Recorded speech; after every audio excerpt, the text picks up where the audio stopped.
자, 이제 포토샵에서는 파일을 열 때 우리가 지금 여기 예제 CH01에 있는 거를 가지고 할 건데 여기 지금 보면은 완성이라고 되어 있는 PSD 파일이 있는데요. 요거 한번 열어볼까요? 이 파일을 포토샵에서 드래그해서 파일을 열어볼게요.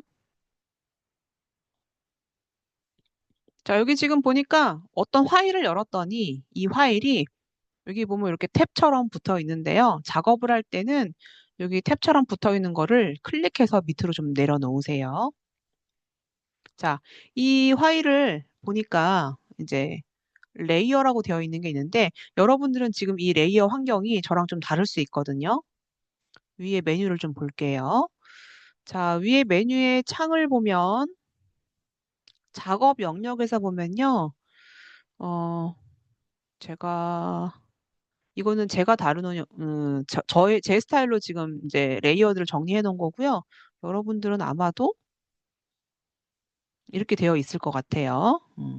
이런 것들은 이제 각각의 기능이 있는 팔레트들인데요. 저하고 좀 다른 사람들도 있지만 여기서 제일 중요한 거는 이 레이어라고 되어 있는 거를 잘 봐줘야 돼요. 그래서 이제 레이어라고 되어 있는 걸 보면 여기 지금 보면 글자가 이렇게 위에 올라가 있고요. 그다음에 밑에 백그라운드에 뭐 그림 같은 게 있을 거예요.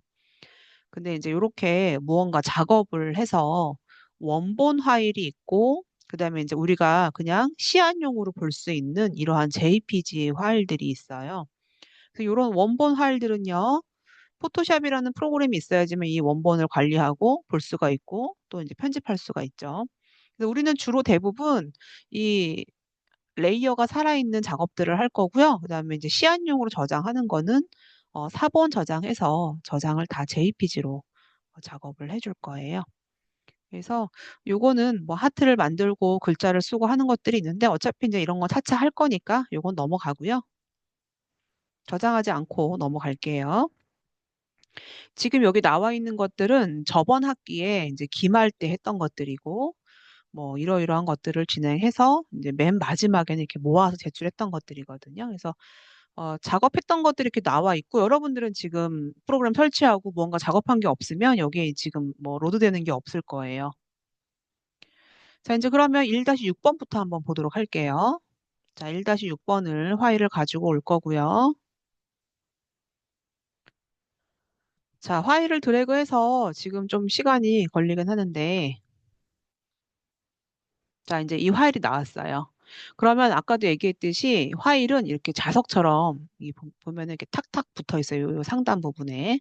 근데 이렇게 이제 붙어서 풀 화면으로 되어 있으면 제가 다음 파일을 제어하기가 불편해서 제가 이렇게 띄워 놓으라고 했어요. 포토샵에서 파일을 열 때는 파일에 오픈, 열기, 컨트롤 O도 있지만 또 여기 회색 있는 부분을 따닥 더블 클릭하면은 또 파일에 오픈이 되기도 하고요. 그리고 또 파일의 오픈 말고도 내가 폴더에서 이미지를 끌어다가 놓을 수도 있어요.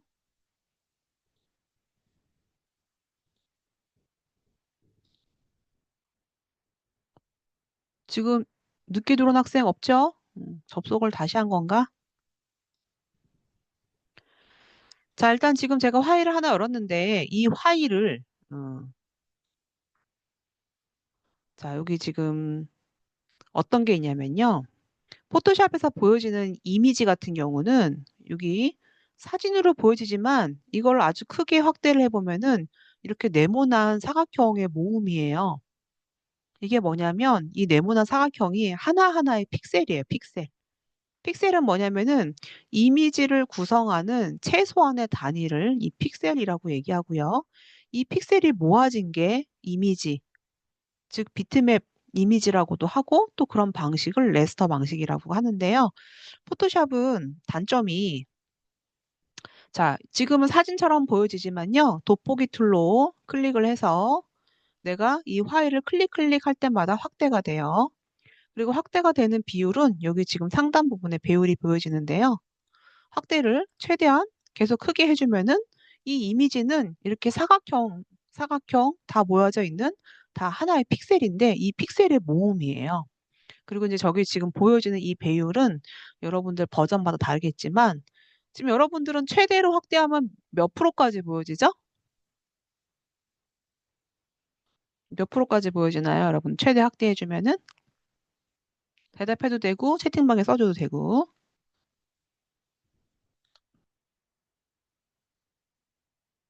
제 화면 안 보이나요? 여러분도 혹시?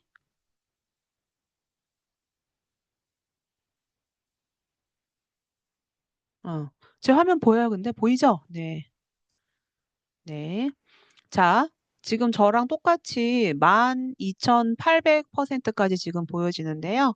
자, 지금 이제 확대한 상태에서 나는 바로 그냥 가겠다라고 할 때는, 네, 보여요. 자, 바로 100%로 간다라고 할 때는 여기 지금 보면 100%도 있고요. 100% 눌러서 100%로 갈 수도 있는 거고요. 아니면 돋보기 툴을 따닥 더블 클릭을 해줘요. 이제 그럼 바로 100%로 돌아가게 돼요. 자, 아까 제가 돋보기 툴을 잠깐 설명을 했는데요. 자, 이 돋보기 같은 경우는 이거 자꾸 뜨는 거 제가 다음 주에는 다시 설치 새로 할 거니까 이거 오늘은 조금만 이해해 주세요.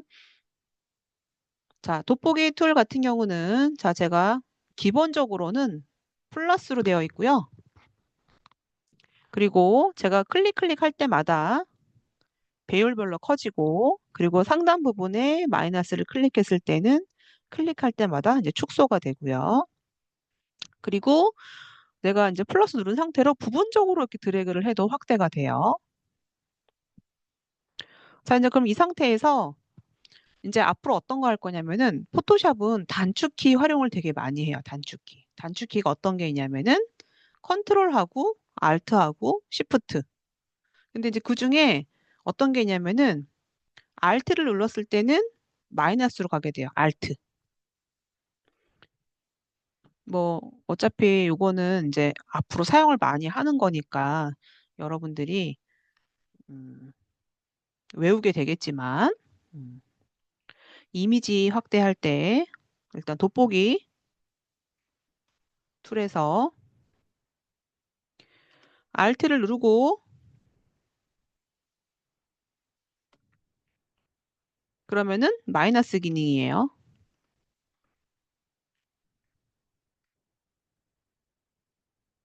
자, 요거는 지금 우리 PDF 파일에도 있는데요. 잠깐 좀 볼게요.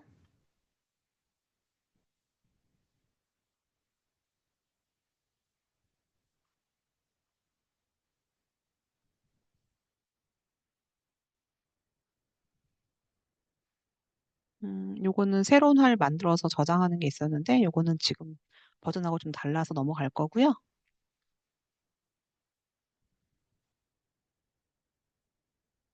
자, 여기 지금 보면은 화면 배율 확대하고 축소하고 화면 배율 뭐 적용하게 할 때 보면은 확대는 그냥 기본적으로 확대를 해주면 되는데 축소를 할 때는 Alt 키를 누르고 축소를 해주고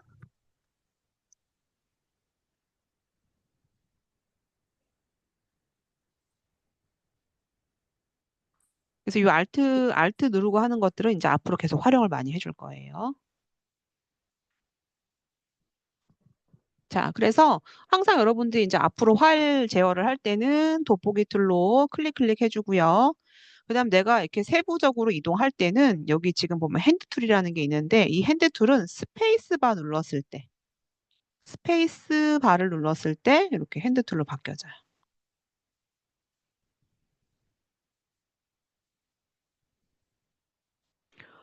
지금 들어온 학생 이름을 알려줘야지. 이름이 아이폰으로 되어 있어요. 이름, 여지수. 네. 그 여지수 학생 우리 30분 넘으면 결석으로 되니까 앞으로 주의해 주세요. 네, 죄송합니다. 네. 자, 이제 이렇게 해서 여러분들 앞으로 돋보기는 제가 기본적으로는 플러스 그리고 마이너스는 Alt키 누르고 자, 마이너스는 Alt키 누르고 그리고 화면에서 화면 이동은 이거는 스페이스만 눌러가지고 화면 이동해 주면 돼요. 자, 요거 이제 앞으로 계속 활용을 많이 할 거니까 파일의 제어에서는 이제 요거 활용을 해주면 될 것 같아요. 자, 이제 이 파일 닫고 자, 두 번째 거를 볼게요. 자, 두 번째 보니까 이제 커피도 있고 지금 뭐 트럼펫 부는 이런 것들도 있고 이 파일이 있는데 이 세 개의 파일을 다 꺼내 볼게요. 자, 클릭해주고 컨트롤 눌러가지고 세 개의 파일을 같이 불러볼게요. 자, 저는 지금 세 개의 파일을 불렀고요. 이 세 개의 파일은 이렇게 지금 탭 형식으로 붙어 있는데 내가 클릭해서 이거 볼 수 있고 두 번째 것도 볼 수 있고 세 번째 것도 볼 수 있는데요. 물론 이것도 제목 있는 부분을 이렇게 빼주면 제목 있는 부분을 빼주면 자 이런 식으로 지금 제어가 가능한데 자 이게 또 어떤 게 있냐면요. 작업 창에서 정돈해서 볼 수가 있어요. 정돈은 여기 지금 보면은 내가 파일을 세 가지를 했는데 뭐 예를 들어서 나는 뭐 세 장을 세로로 보겠다. 아니면 나는 이제 이거를 뭐 가로로 보겠다. 아니면 파일 하나는 크고 두 개는 작게 보겠다. 라고 하면은 뭐 이런 식으로 볼 수도 있는 거죠. 그래서 요거는 나중에 내가 여러분들 실습한 거, 좀 개인적으로 작업한 거 보여주세요. 라고 할 때는 이런 식으로 보여주면 될 것 같아요. 네, 그리고 이제 평소에는 그냥, 어, 여기 탭 형식으로 붙이지 말고 파일에서 무언가 합성할 일들이 많거든요.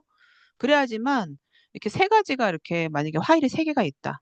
그러면은 뭐 예를 들어 내가 여기에서는 커피를 추출을 해서 이동 툴로 이렇게 합성을 하고 뭔가 그런 작업들이 많기 때문에 그래서 파일들은요 이렇게 탭처럼 붙이지 말고 항상 따로 해서 이렇게 제어를 해주는 게 좋아요.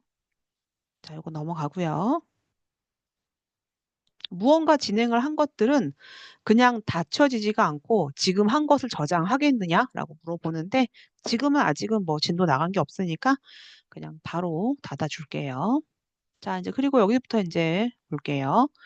어떤 게 나오냐면은 이제 해상도에 대한 게 나와요. PDF 파일을 보면은 어, 파일들 뭐 자, 이것도 잠깐 보면 이거 파일을 열어볼게요. 더블 클릭해서 자, 지금은 파일이 하나니까 여기 뭐 이렇게 제어를 할 게 많진 않지만 작업을 하다 보면은 이제 이런 팔레트들이 뭐 어떤 거는 클릭하고 어떤 거는 뭐 빠지고 하다 보니까 또 이 메뉴가 없어지고 나는 이게 되게 중요한데 나는 이 작업 내역에다가 레이어 두 개만 합칠 거다.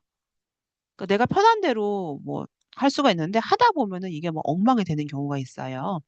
그럴 땐 정리를 한번 해줘야 되는데 제가 아까 보여줬던 것처럼 작업 영역, 그러니까 내가 주로 하는 작업 영역에 대한 거를 볼 수가 있는데요.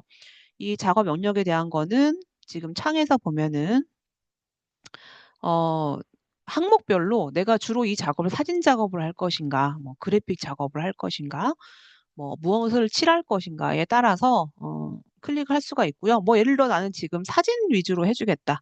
그럼 사진에서는 주로 색감 보정이 많기 때문에 뭐 조정이라던가 뭐 색감에 대해서 변화를 주거나 이제 그런 것들이 좀 많이 우선순위로 되어 있고요.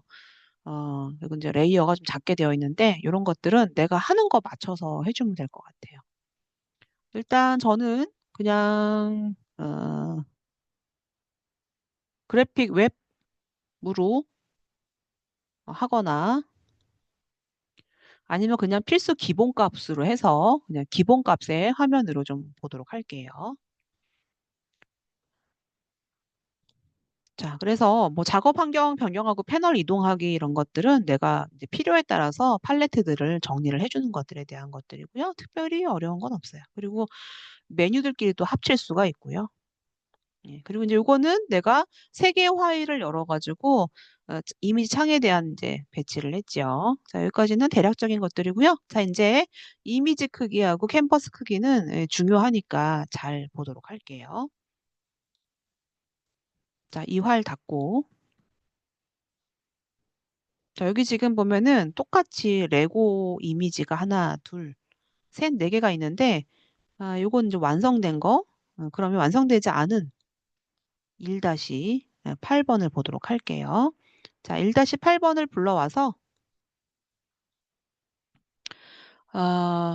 탭처럼 붙어 있는데, 잠깐 띄워볼게요. 여러분들도 지금 대부분 노트북이 많겠지만, 노트북은 지금 화면의 해상도가 크지가 않아서 사진을 지금 크게 볼 수가 없어요. 여기 지금 보면은 이 파일이 50%로 보여준다는 얘기는 이 자체의 파일이 좀 크다는 얘기거든요. 그럼 나는 이 파일의 이미지 사이즈를 보고 싶어요. 그러기 위해서는 이미지 사이즈는 상단 부분에 이미지 크기도 있지만요. 자, 제목이 있으면 제목 오른쪽 부분에 보면은 이 파일의 이미지 크기를 볼 수가 있어요. 자, 이미지 크기를 봤더니 자, 이 파일은 지금 해상도가 1920 이런 얘기는 그 아까 봤던 그 작은 픽셀이 가로로 1920개가 있다는 얘기고요. 높이는 1285만큼에 있다는 얘기고요. 그다음에 중요한 해상도가 있어요. 해상도. 이 해상도는 뭐냐면 1인치 곱하기 1인치 안에 들어있는 이 픽셀, 점의 개수를 얘기를 해요. 그래서 여기 이 파일의 지금 300은 인쇄용 해상도예요. 그래서 우리가 화면으로 보는 웹용 해상도는 기본이 72예요. 한번 바꿔볼게요. 72로 바꿔볼게요. 자, 72로 해상도를 바꿨더니 사이즈가 확 줄어버렸어요. 자, 이제 그럼 이 상태로 한번 제가 확인 한번 눌러볼게요. 자, 사이즈를 지금 줄인 상태로 제가 확인을 눌렀더니 파일이 많이 줄어들었죠. 자, 작업창을 한번 늘려볼게요.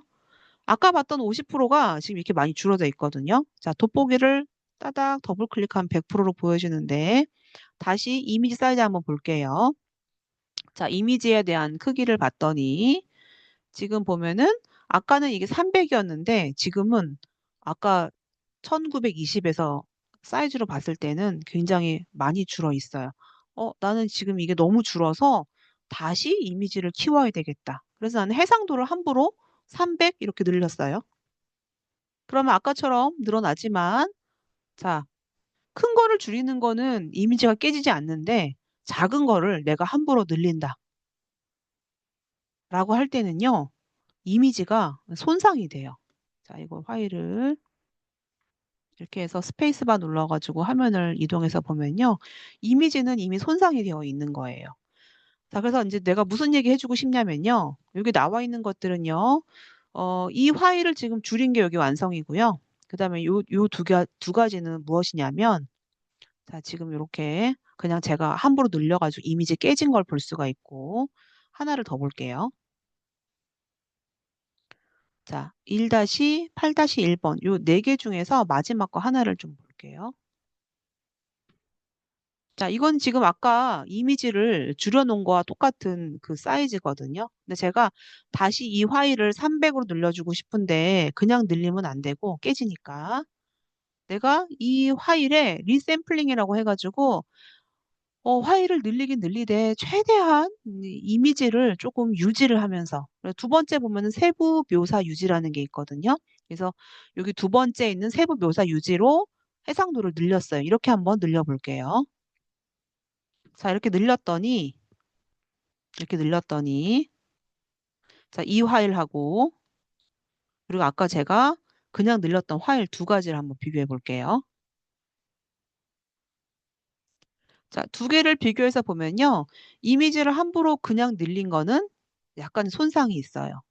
그렇지만 제가 이미지를 늘릴 때 세부 묘사 유지라는 거를 자, 세부 묘사 유지라는 거를 체크를 하고 이미지를 늘렸을 때는 그래도 깨지는 부분이 조금 손상이 덜해요.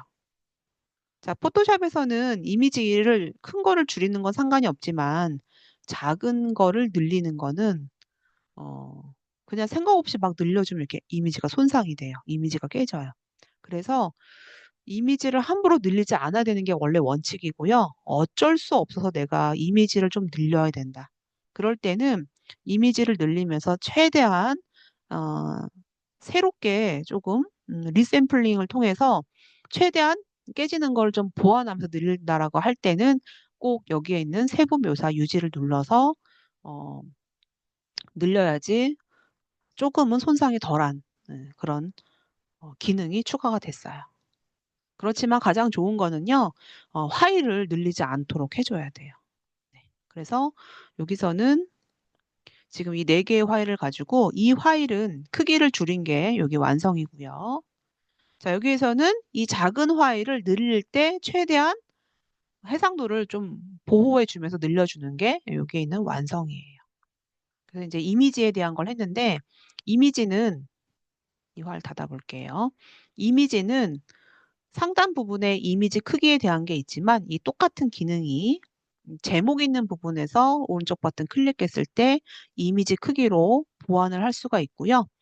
그리고 해상도는 여러분들이 항상 웬만하면은 웹용 해상도, 그러니까 이거는 인쇄를 위한 해상도인 거고요. 여러분들은 웹용 해상도는 72예요, 72.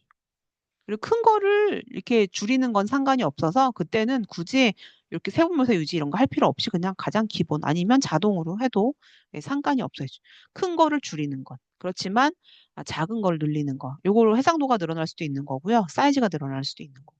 이거에 대한 개념은 이제 계속 앞으로 하면서 점점 더 이해할 거니까 대략적으로 이러하다라는 것만 여러분들이 좀 알아두고 가면 될 것 같아요. 자, 이 활 닫을게요. 자, 이번에는 여기 지금 보면은 이 파일을 가지고 뭔가 테두리가 생겨 있는데요. 자, 1-8-2번을 좀 볼게요. 자, 10분만 더 하고 10분을 잠깐 쉬도록 할게요. 자, 이미지에 대한 사이즈는 상단 부분에 오른쪽 버튼 클릭해가지고 자, 이미지 크기를 가지고 작업을 했었는데요. 아까도 얘기했듯이 우리가 지금 화면으로 보는 것들은 해상도 72를 가지고 봐요. 이 해상도 72란 얘기는 1인치 곱하기 1인치 사이즈 안에 픽셀이 이렇게 72개의 픽셀이 들어있다는 얘기고 이 72라는 해상도는 우리가 그냥 화면으로 보여주는 뭐 웹용 해상도 아니면 모니터용 해상도라고 얘기를 해요. 그래서 되게 높은 건 아니에요. 그냥 일반적인 우리가 화면용 해상도인 거고요. 그리고 지금 화면 해상도에서 여기 픽셀이란 얘기는 가로로 500개의 픽셀, 세로로 500개의 픽셀 이렇게 되어 있다는 얘기예요. 그래서 이제 이미지 크기를 줄일 때는 여기 앞에 링크가 붙어 있거든요. 이 링크는 예를 들어 내가 이제 이거를 반으로 한번 줄여볼까요? 반은 250이 되겠죠? 그러면 여기 링크 때문에 같은 사이즈로 같이 줄어들어요. 링크 때문에. 그런데 내가 만약에 이미지 크기를 링크를 풀고 링크 풀었어요. 내가 만약에 폭만 250을 했어요. 250. 그럼 이제 링크가 풀어져 있기 때문에 이럴 때는 내가 해주고 싶은 만큼만 그 부분만 줄어드는데 근데 이렇게 하면 안 돼요. 내가 이 상태로 한번 확인 눌러봤더니 비율이 깨진 거거든요. 돌려볼게요. 돌려지는 거는 컨트롤 Z 그렇게 해도 되고 여기 나와 있지 않은데 뭐가 있냐면은 작업 영역에 대한 게 있어요. 작업 내역. 이게 어디에 있냐면은 여기 지금 보면 작업 내역이라고 되어 있는데 이 작업 내역은 우리가 이제 지금까지 진행한 것들에 대한 이 히스토리거든요. 그래서 이게 제일 중요하니까 어,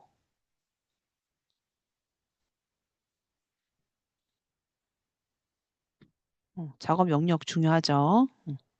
그래서 함부로 이제 이미지를 막 그냥 줄이면 안 되고요. 다시 작업 내역에 맨 처음으로 가볼게요. 이미지 크기는 꼭 이 링크가 무조건 필수로 있어야지만 돼요. 그래서 이 링크를 함부로 깨지면 안 되고 링크는 항상 그대로 체크를 해서 봐야 되는 거예요. 자, 지금은 제가 이미지 사이즈에 대한 거 했는데 이번에는 다른 거 한번 해볼게요. 뭐가 있냐면은 이미지 크기가 있고 그리고 이제 캔버스 크기라는 게 있어요.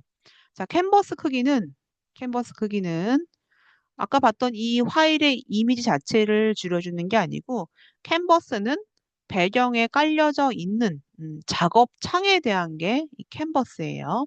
그래서 이제 요거는 예를 들어서 내가 가로 사이즈를 기준을 가운데로 두고 제가 600에 600으로 한번 해볼게요. 600에 600. 이건 무슨 얘기냐면은 이미지는 그대로 있고 이 캔버스, 이 작업 창에 대한 사이즈가 600에 600이라는 얘기는 50, 50만큼 늘어나고 위에도 50, 50만큼 늘어난다는 얘기예요. 그리고 배경은 무엇을 할 거냐? 예를 들어 지금 현재 나의 배경이 흰색인데 흰색으로 되어 있어요. 그럼 나는 이 상태로 한번 해볼게요.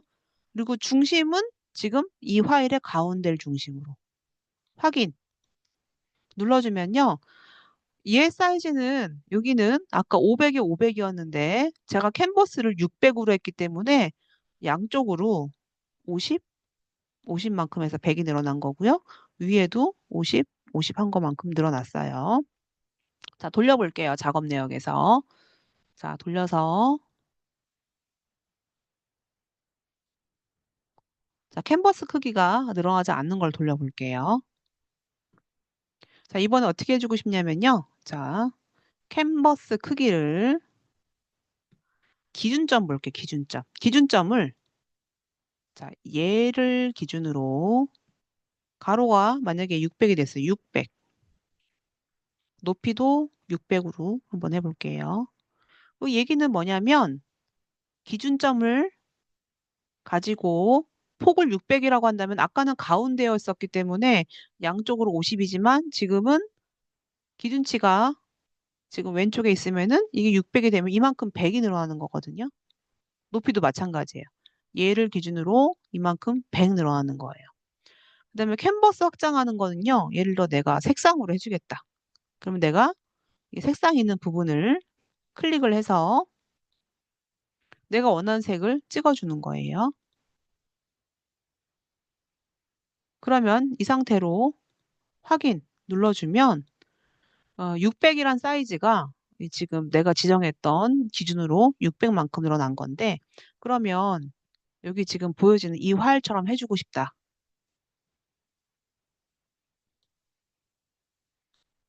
이건 돌려볼게요. 이거는 히스토리에서 다시 맨 처음에 이름으로 클릭 한번 해볼게요. 내가 해주고 싶은 거는 이렇게 요거처럼 근데 이제 아까 했던 것처럼 이미지 사이즈를 확인해 보면은 이 화일의 크기는 600에 600이다. 그리고 중심점은 가운데로 해야 되겠죠. 그러면 지금 이 화일처럼 해주고 싶다. 그러면 캔버스 크기를 중심점을 가운데로 두고 폭은 600, 그다음에 높이도 600. 아이고 600. 그리고 중심점은 이 화일 같은 경우는 가운데니까 가운데 중심으로. 자, 그다음에 컬러는 클릭해서 추출할 수 있거든요. 지금 내가 해주고 싶은 색이 이 색이에요. 그러면 마우스 커서가 내가 지금 이렇게 클릭해주면 이 화일에서 색을 골라주는 거고 외부에 있는 거를 해주고 싶다. 그러면 밖으로 나가면 이렇게 스포이드가 나와요. 이거 내가 클릭해주면은 색에 대한 추출이 되고요. 이 색에 대한 정보는 지금 나와 있는 이 590409가 이 색에 대한 속성이에요. 샵 590409. 자, 이렇게 해서 확인, 그리고 이 상태로 확인 눌러주면은 이 파일에 있는 것과 똑같이 완성할 수가 있죠. 자, 이제 그러면 제가 이렇게 사이즈를 확인을 지금 늘려봤는데요. 자, 이 파일 늘려놨으면 저장을 이제 한번 해보도록 할게요. 자, 지금까지는 우리가 여기 있는 거 이미지를 그냥 한번 해왔는데 지금은 내가 이 파일을 가지고 지금 여기 나와 있는 완성처럼 만들었어요. 그러면 이 파일에 완성 파일을 저장을 한번 해봐야 되겠죠. 자, 저장은 지금 뭐 앞에 있는 것과 똑같으니까 이거 말고 다른 방식으로 한번 해볼게요. 자, 이번에는 돌려볼게요. 작업 내역에서 맨 처음으로. 다시 맨 처음이에요. 초기화되어 있는 맨 처음. 저장 한번 이렇게 해볼게요. 자, 캔버스 크기를 이번에는 오른쪽을 상단으로 해서요. 아까 제가 뭐 폭을 500, 500 이렇게 했는데 이번에는 뭐 어떻게 해볼까요? 이 부분을 기준으로 해서 오히려 잘라볼게요. 그러면 가운데로 해야 되겠다. 가운데로 제가 400, 400이라고 해서 해보고요. 자, 기준은 어디로 할 거냐? 가운데로 할 거니까 줄었잖아요. 그러면 나는 가운데 중심으로 폭, 너비를 400, 높이를 400으로 하겠다. 확인. 그럼 뭐가 나오냐면 경고가 떠요. 원래 있는 것보다 잘라지는데 괜찮겠냐? 그럼 저는 그냥 괜찮겠다 오케이 할 거거든요. 그럼 이 상태로 계속을 눌러주면은 이 파일은 이미지는 그대로 있고 이 캔버스에 대한 사이즈가 아까 뭐 500, 500에서 지금 400만큼 사이즈가 줄어들었어요. 그럼 이제 이 파일에 대한 사이즈 확인하려면 이미지 사이즈를 들어가서 보잖아요. 이미지. 그럼 이미지 크기가 아까 제가 줄여놓은 400 그리고 400으로 나오네요. 자, 그래서 여러분들 헷갈리지 말아야 되는 게 이미지 크기 같은 경우는 이미지 크기 이건 다 보여지는데 이미지 크기는 이 상태에 조정해 줄 수가 있고요. 캔버스 크기는 캔버스 작업 창에 대한 거예요. 그래서 이미지 자체가 줄어들고 늘어나는 거는 이미지 크기에 대해서 해주는 거고요. 이 작업을 하고 있는 캔버스 창 같은 경우는 캔버스 크기로 제어를 해주면 될 것 같아요. 자, 그래서 이미지 크기와 캔버스 크기에 대한 연습을 한번 해봤고요. 10분만 쉬었다가 7시 20분 접속하도록 할게요. 그러면 녹화 잠깐 중지하고요.